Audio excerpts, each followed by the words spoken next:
Magandang araw mga ka-Werpapits at welcome na naman sa ating bagong pag-aaral sa pagre-rewind ng transformer ng Fender Tube Guitar Amp.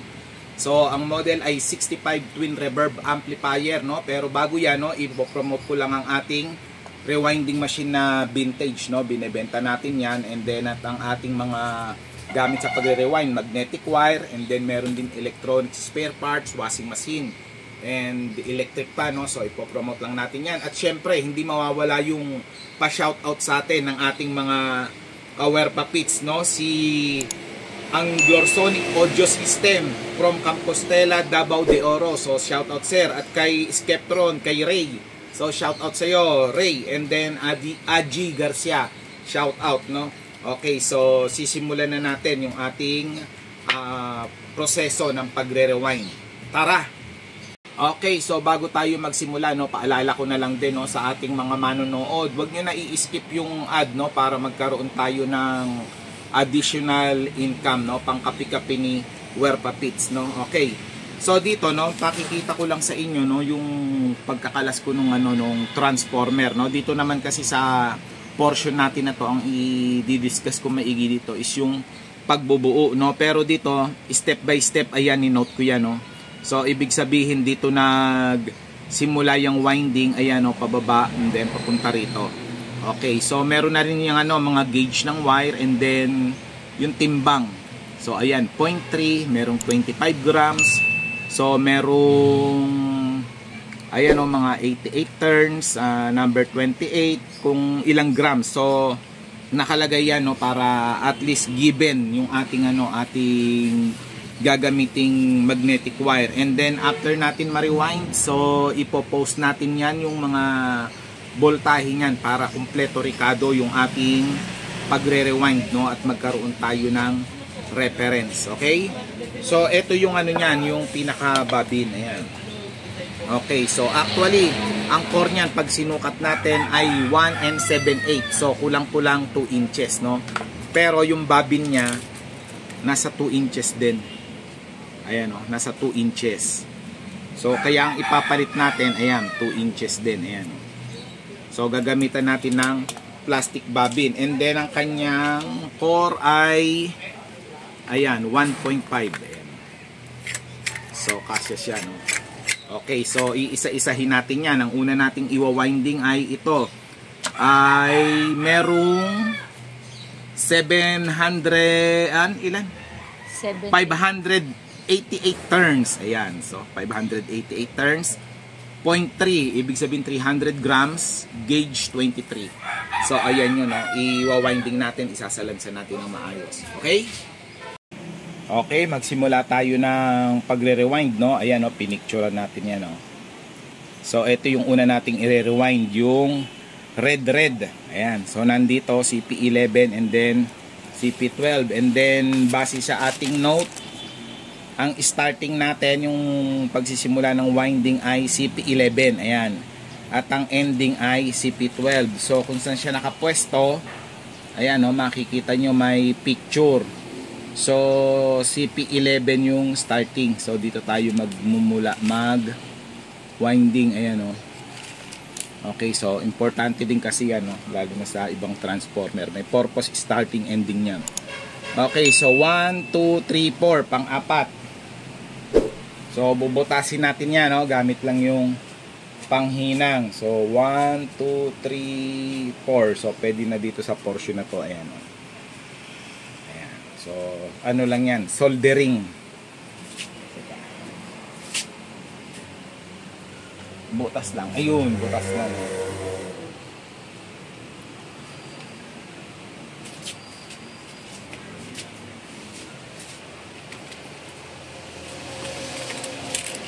Okay, so bakit natin binutasan? Diyan natin ilulusot yung winding, no, para yung wire, kasi pag nakaangat yan, bawat ikot dadaan yan sa kapwa wire niya. So mas mataas yung chance niya na mag-short yung wire pagka ganoon, no. So kaya dito natin para yung starting niya hindi talaga didikit sa mga kasunod niyang winding. And then makikita nyo binutasan na natin, so i-prepare na rin natin yung kanyang lulusutan, no? Bubutasan lang natin ng mas mataas ng konti. Ayan, mas mataas lang ng konti yan. So, pwede pataasan konti. Ayan.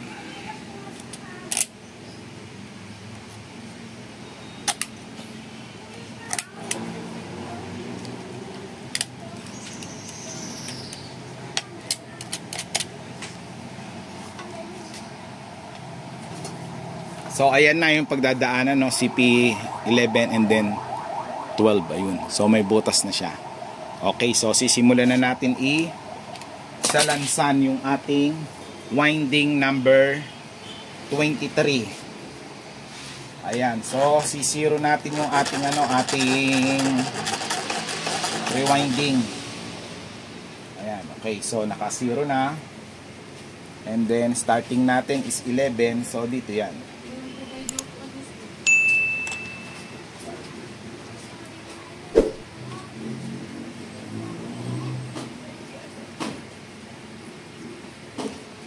So number 23 yan, mga cover papits, no?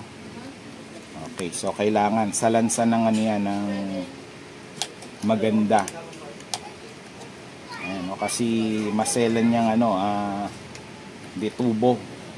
Saka yung tight niyan dapat medyo mahigpit talaga. Ayan. So hanggang sa makabuo tayo ng ng yung total natin na 500 plus turns. Ayan. Pero maliit yung chance natin magkamali dito kasi kung ano yung tinanggal nating wire na timbang, ganun din yung ating ibabalik. Okay, so babalikan ko kayo mga ka-wire papits, no? Mano-mano lang para masalansa ng ayos. Ayan yung ating kauna-unahang winding, no? So bawat winding mag-aano tayo, pupukpok. Ayan, no? So may kahoy sa ibabaw, kahoy sa ilalim. Baka tamaan, no? Okay, so ganyan lang. Kailangan siksik. Kada yan, kada winding. Ibig sabihin yung isang set ng winding ipupukpukin para masiguro yung pagkakasiksik ng winding. And then after natin siguro na na siksik na yan, so meron tayong fish paper with mylar, no? Ayan, so babalutan natin ng kahit isang ikot lang ganyan, no? So yung duktungan dito na lang sa portion na to kasi para kahit kumapal okay lang, kasi dito limited yung space natin sa gilid so dito kahit umumbok okay lang. Okay, next natin yung J8 saka J9. No, okay, so base sa ating pagkakakopya dito, ayan, dito nakaposisyon. So JH is starting, ayan. So number 28 yan, ito na yan, starting.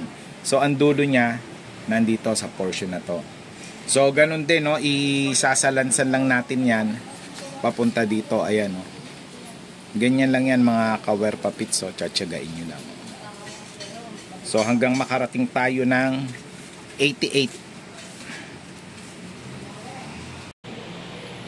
Ayan, natapos na natin yung JH, J9. So gauge 28 siya. 15 grams lang yung yung bigat ng tanso. 88 turns. Ayan, so ito yung starting, ito yung ending, no. And then isusunod natin etong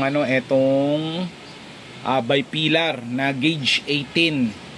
So 12 turns lang siya pero bipilar sabay. So dalawang number 18, ito yan, So mataba, no? Siguro more or less mga 100 grams lang to yung timbang niyan. So ganoon din, no? Papatungan natin yan para safety bago tayo magwa-winding ulit. Ayan, natapos na natin yung bipilar na number 18. Ayan, ano lang yan, 12 turns. Okay, so isusunod natin yung pinaka chassis ground natin, no?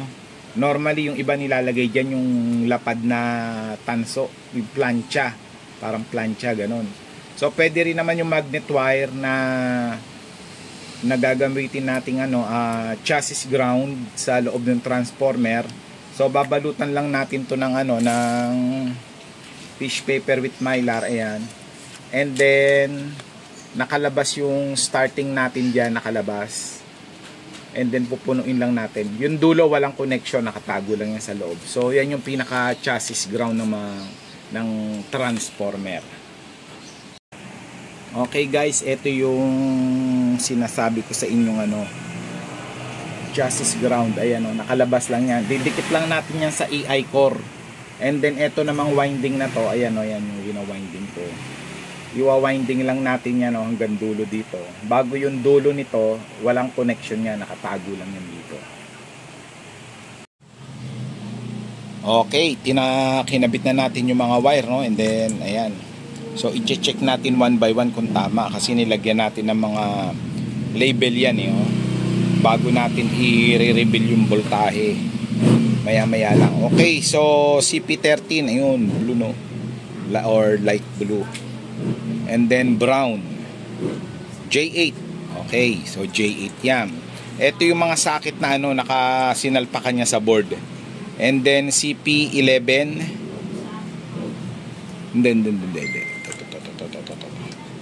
Ayan, CP12 muna. Ayan CP12 red. Sunod CP11. Ayun, so tama pa rin And then red black CP7. Ayan red black CP7. And then blue. Ako color blind na yata ako. Tingin ko sa blue pala green to. Pero ayan CP34. Ayan. And then yung yellow na may yellow lang, ayan P33. And then color black yung pinaka ending, so 37. Ayan, so tama. And then dito blue CP14, ayun tama din. And then brown J9, okay, tama rin. And then CP3 violet. Okay, so yan yung pinaka-entrada niyan, and then dadaan sa thermal fuse. Okay, CP36 white. Okay, tama rin. And then black white CP4. Okay, so tama lahat and then yun na, pwede nyo nang ilista yan at hindi kayo maliligaw pag kung sakaling na-miss nyo yung connection yan sa pinaka-board nung anong pangalan nung guitar amp? Fender, ayun Fender na 65 twin reverb amp, okay?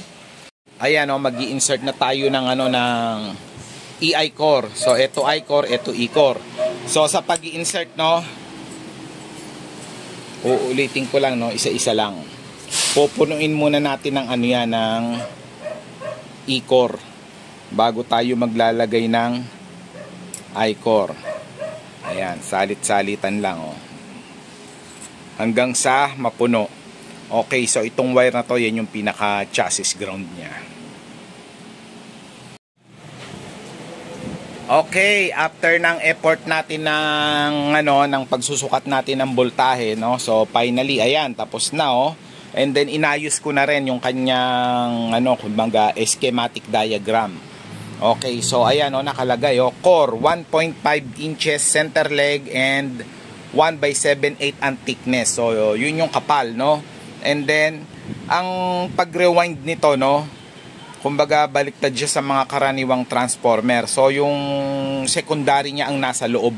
So kaya ganyan yung diagram natin Okay, so ayan nakalagay na rin at hindi na kayo maliligaw kasi kagaya niya CP11 start, CP12 end. So color red, ayan So, kaya hindi na kayo maliligaw diyan Saktong-sakto 'yan dun sa sa board ng ng Fender Okay, so ayan i-videohan mo lang ng malinaw partner Ayan, yan.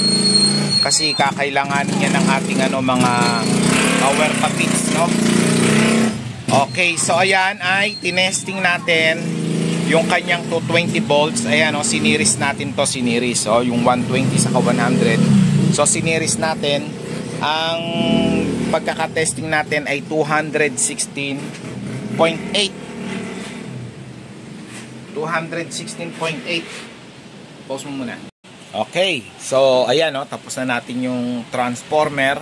And then ano na rin natin, no, na diagram, no, na base dito sa aking ninote, no, tested yan yung 220 volts na input ay nasupplyan lang natin ng 216.8. So ito yung lumabas, 338, 51.38, 6.92. And then yung pinaka chassis ground natin na winding.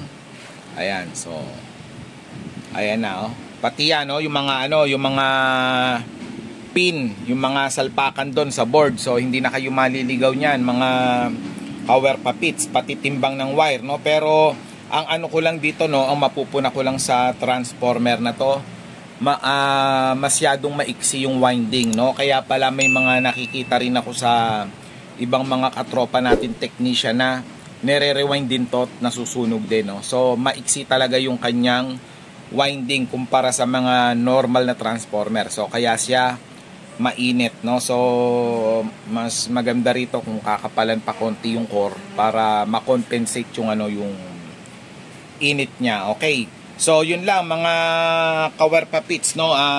Salamat sa panonood. Sana may napulot kayong aral or natutunan sa natin na to, sa pagtuturo natin. Salamat.